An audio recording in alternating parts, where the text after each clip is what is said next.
Hey y'all, I'm Chancellor. Welcome to my YouTube channel, Perfect Chaos. We're waking up one soul at a time.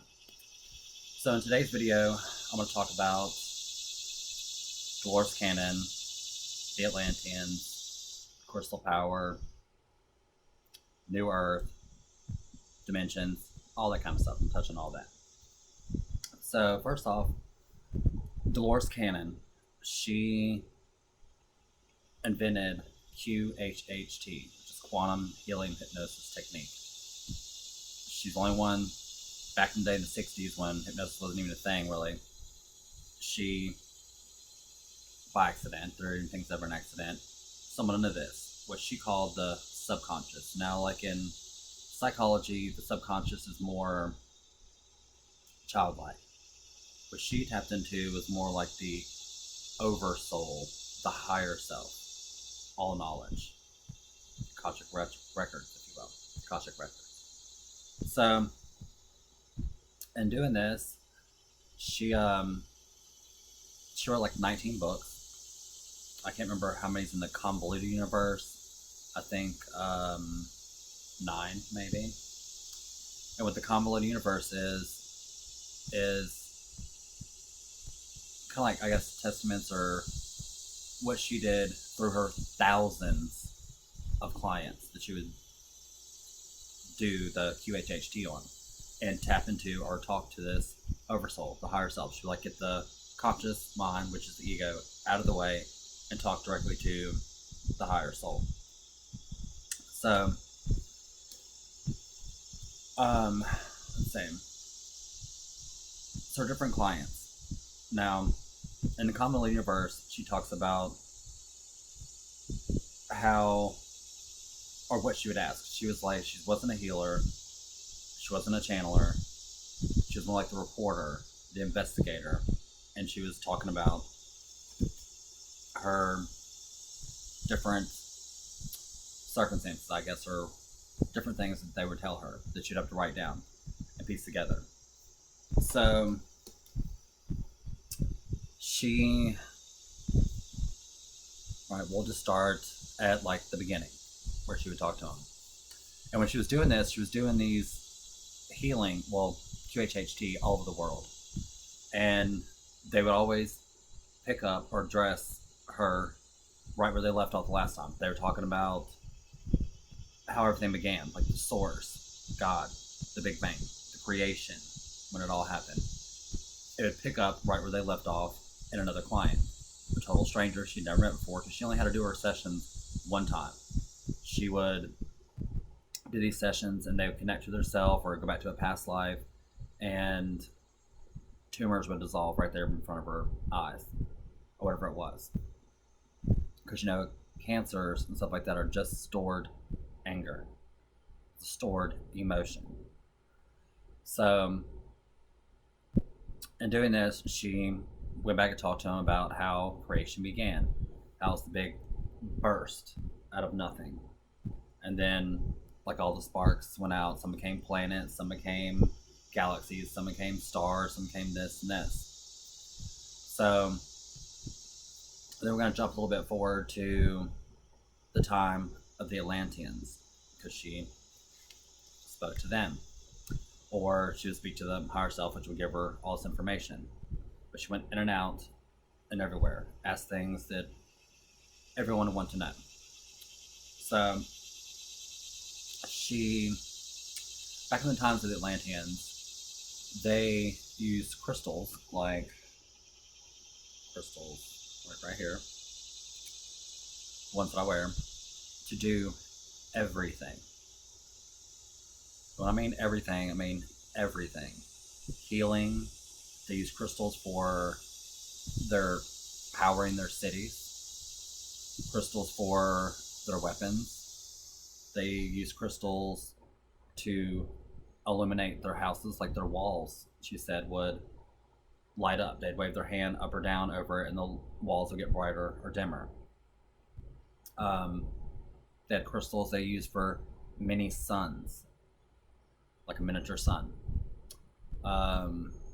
These crystals for growing. I mean, anything that you can think of, they had a crystal to do it. crystals. So at that time, everyone used more of their mind to do things.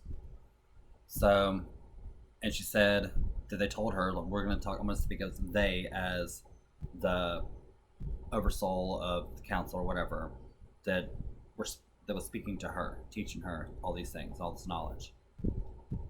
So they said that twice we've had ultimate power. Like, we all did was use our minds for things. It's how the pyramids are built by Thoth. He was an Atlantian priest king, and they would take the stones and they would lift them up and mold them from their mind. So, and they would use crystals and stuff to do this, or whatever. The crystals used for everything, and their mind powers everything. So anyway, back in the time that Atlantians, they were abusing their mind power, in other words. So something had to be done, and this is why Atlantis was sunk. And a few did get out. It was just, she says, more like the men. They reached too much power. They were shooting power up into the atmosphere, which, when they were doing so, and shooting power down to the earth, and when they were shooting so much power into the atmosphere, it put a hole in the ozone layer. And that's when the sun came through, and that's where the big deserts came from, because it burnt everything. So the women, they were more like the oracles and people like that. They were trying to stop it this whole time. And then when it was too late, all the men were like, please help me, we didn't know what we were doing, blah, blah, blah. And it was too late by then. So then she said they told her the oracles and everything of that time, the Atlanteans, had to go to sleep for a while. And what that meant is their powers had to go to sleep. So that means everything was taken from everyone for a little while. And she said they also, the powers came back for a second time, like during the Tower of Babel. And now they're coming back again, which is why you'll notice more, like where I lived, we had like this one little psychic reader that was in town, and now we have like 5. So it's just becoming more of a thing now, because everything's speeding up, everything's getting brought back into everything. Another thing why they were shut down, because stuff like we're doing now, they were doing splicing genetics, crossing genetics, like with animal and human genes. And that's where it's the time, like in mythology, look at like centaurs and stuff like that. That was the Atlantians doing that. It's all real things, like things that you hear that are myths and legends. They were all real at a time. That's where they come from. They don't just come out of nowhere. So, like Greek mythology, because Hermes, the god of all knowledge, the keeper of knowledge, was also Thoth. Thoth was an Egyptian king. Before that, he was an Atlantean priest king before those times, back in the ancient days. And he's the one that wrote the Emerald Tablets that I talk about a lot. And it talks about the Atlanteans in there. It talks about Jesus, Solomon, all kinds of things in there that were written 36,000 years ago. They're still here today. Which I'm still reading those. But, so, with the Atlanteans, and they were doing all the cross genetics and everything, we have free will. And they don't step in, they're not allowed to, unless it's doing something that's going to destroy this earth or destroy something in the universe. It's going to set everything off balance. So that's why they had to step in this time and sink Atlantis. Now, even in the Emerald Tablets, Thoth talks about when Atlantis will rise again, when the invasion or people from a different space, outer space, will come try to attack or something like that. It's in the Emerald Tablets that you can read. Now, this time may have already happened, or it could be happening. Wouldn't even know. And so, I'm just going to give you a little bit about what Dolores Cannon talks about. It's on her first stuff. She has many books many things she teaches. She talks about the 3 ways of volunteers, which I recommend watching, or you can just watch The New Earth, which is pretty great too, or watch them both. But I get a lot of stuff from that. And she talks about like the Bermuda Triangle. They, like the Atlantians, had machines and stuff where they can bend time, go into different dimensions and different worlds, and use portals and stuff, and open portals with crystals. So with that said, just like the Bermuda Triangle, they told her that they explained it to her like this. They said, visualize a mirror on a string, if you will, at the bottom of the ocean. So the currents moving will flip the mirror around and around. And when the mirror shines upwards through the ocean to the surface, what it does, it's a machine that the Atlanteans had. They had a temple there right where the Bermuda Triangle is. They had a machine there that they would use to move through different dimensions, different universes, what have you.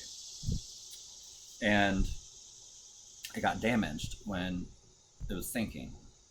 But because it's still there, the currents still flip around. That's why planes disappear and ships disappear and things happen, because when it flips at the right time, it's opening that portal up and they're going to another place. So that's what the Bermuda Triangle does, what it does. And she talks about UFOs, ETs, and like the big council that has always protected Earth. And they always say like, oh, they're invading us, they're trying to take over the world and take the world from us, and when it was theirs the whole time. They're the ones that have been protecting us this entire time. So a lot of people just think, or as in Christians or different religions, think that the world just started 2,000 years ago. And there's plenty of science and everything proves that it was way before that. And then all the stories, they said even when all knowledge and all stuff was destroyed, only the gods would remain in the circulation of knowledge, which they always have. Greek mythology, the Atlantians, like everybody knows about these things. So, and the way she describes like different dimensions, people go through and slip into different dimensions all the time. And she would tell some stories about different clients, or people would tell her, like this lady was in her apartment and she was taking the elevator down to go to work. When she got outside, like everything was set in the 50s. The cars, the people, and she was walking through town and nobody was even noticing her. She was like, it scared her. So she ran back to her apartment, got back in the elevator and went upstairs. Then when she got back up there, everything was normal again. And this happens to everybody all the time. People are slipping in and out of dimensions. So another example is this girl was in college. She went outside and they were doing all this construction work and had everything all tore up. And the next day when she came back out, there was nothing there or no sign of anything being torn up. Or people will walk out and they'll see like a tree somewhere and never noticed it before, and the next day it's gone. She had another instance where this guy was watching the jets, like the Air Force are taking off and everything. She said, and he said the jets would fly forward, then go backwards, and then forward again. And they kept doing that. And even the cars and the servers were going like that. She said that was like a conjunction or junction of dimensions. That happened. She had another instance where her show she had, I think it was on, it was called the Metaphysical Hour or something like that. And they had recorded all these, and 2 people went back to go listen to her show, or this show, the Metaphysical show, and the show wasn't on there. And 2 other people with the same tape have recorded it, and it was a game, and they're saying they weren't going to play the show anymore. So it's just kind of things like that. People, if you pay attention, people see this all the time. All the time. We're multi-dimensional for one, so we're always going in and out of dimensions. But with dimensions being said, like how this is dimensions moving through it, there are like thousands of other dimensions that are right here with cities and people and different things that are existing right now. They're just at a different vibration, so we don't see them. And see, she also okay, I'm talking about the new Earth.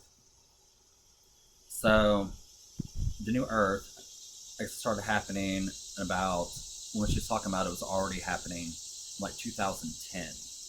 And then this is where she talks about the Mayan calendar, like in 2012, when everybody, I think, thought the whole world was going to end. That's not what it was about. Because the Mayan civilization disappeared, vanished, no trace. They said the reason was that because they became so technologically advanced, they didn't need to be here anymore. So they phased over to the new Earth,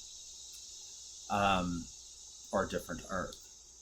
But what they marked on their calendar, the reason why it ended the way that it did, is because it was marking a time that was going to change and shift. So they did this on their calendars because they too had it, and so they made another calendar for the next marking of when things were going to change and shift. And we're going to be shifting to the new Earth.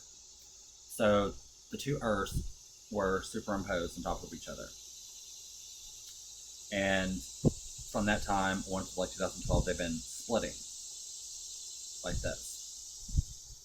And she also talks about a story about one of her friends, Mary, that was writing, and said she was talking about the two Earths. And she said that one's going to be, more of a positive. There's going to be no sickness and no death and no aging. None of that is going to be happening anymore. New Earth, they talk about it in the Bible. And she was saying that these people, when the Earth split, these people over here, this is the new Earth, people over here were saying, oh, well, she died believing all that. Because this Earth is not going to know about this Earth. They're not going to know who's over here. It's just going to be like they disappeared. Kind of like the Mayans and lots of other civilizations around the world. They had different Indian tribes did the same thing. So, with that said, they're just, one's not going to know about the other. It's already been happening. It's already happening now. And that's what happened in 2012. That was when it shifted out. So you have to remember, new people are new to this and new to the spiritual awakening, but people have already been there for a long time. So there's a lot of people already over on the new Earth, and everybody will get there. But you have to release karma, which is the thing that she talks about, that they talk about, getting stuck on that karma wheel, because there's no more repeating it. You have to just deal with it. And you won't, once you pass from this Earth, you won't come back to this Earth like you have been. There's going to be no more past lives after that. You'll go to another Earth with more negative goals where you have to serve out your karma there. So that's why it's good to go ahead and just get rid of your karma. And people notice now things are so sped up because of everyone getting their vibration raised and everything to be a part of this new Earth. I lost the train of thought. But it's the vibration. So you will have to go somewhere else to deal with your karma if you don't get rid of it now. And I teach in other videos how to get rid of karma. Whether you just write it out like a soul contractual agreement like you made and release it and tell them it's not working out. Let it go. Thank them. Love them. Whatever. The Ho'oponopono that I tell people is another way to get rid of karma like that. But most of the time karma now, it's happening like this. And karma is just a reflection. What you do, what you put out, you get back. So remember that. Everything you do. And some people will be like, how are they getting away with that? They don't get away with it. I promise you they don't get away with it. And now, since time is sped up, since everything's more sped up, it's happening faster. Me personally, I'd rather have the karma just dealt with, but I try not to collect it anymore. So it's all that. So the new Earth and everything, everyone's already shifting to that. And it's happening all the time. And when you do, the other's not going to know about it. People are like, well, what about my kids? What about this and this? Everybody has a choice. Everybody had a choice. Everybody has a choice. Everything you do, you have your own choice. Everything's out there for you to do it. You're taught. Everyone has a knowing of it. It's all about how you treat people, how you speak to people, how you live your journey, how you live your earth school. So be mindful of your thoughts. Just like Dr. Teresa Bullard says, there's one collective conscious mind. A lot of talked about that with money, how people as a collective give money meaning when it has no meaning except for the meaning we give it. So as that, she talks about how you have to be cautious of your thoughts, because when you have a thought, even a thought that you don't have action on, it goes into the collective mind and the collective consciousness. And just like she describes lightning, how it's negative, positive ions are all rushing, and when they build up, lightning strikes to ground itself on the earth. Same thing happens with the conscious mind. When you have a thought, it goes up into the one, because everyone's connected, we're all one. It goes up into this one conscious collective mind, and within like a millionth of a probability, it will go into anyone that's even relatable or has any kind of thought to that thought that you had, and it will be put into them to be made real. So I tell you, your thoughts create your reality. Thoughts. So be mindful of your thoughts and what you're thinking, because it will become. Whether it's in you or in somebody else, you made it happen. Just like that. That's how everything works. It's nothing but holographic perceptions of people, or a group, collective, conscious of a building. Like people go see someone like Bashar, or they go see Dolores Cannon, and they're in this huge building. She's like, this building doesn't exist. She's like, you created it.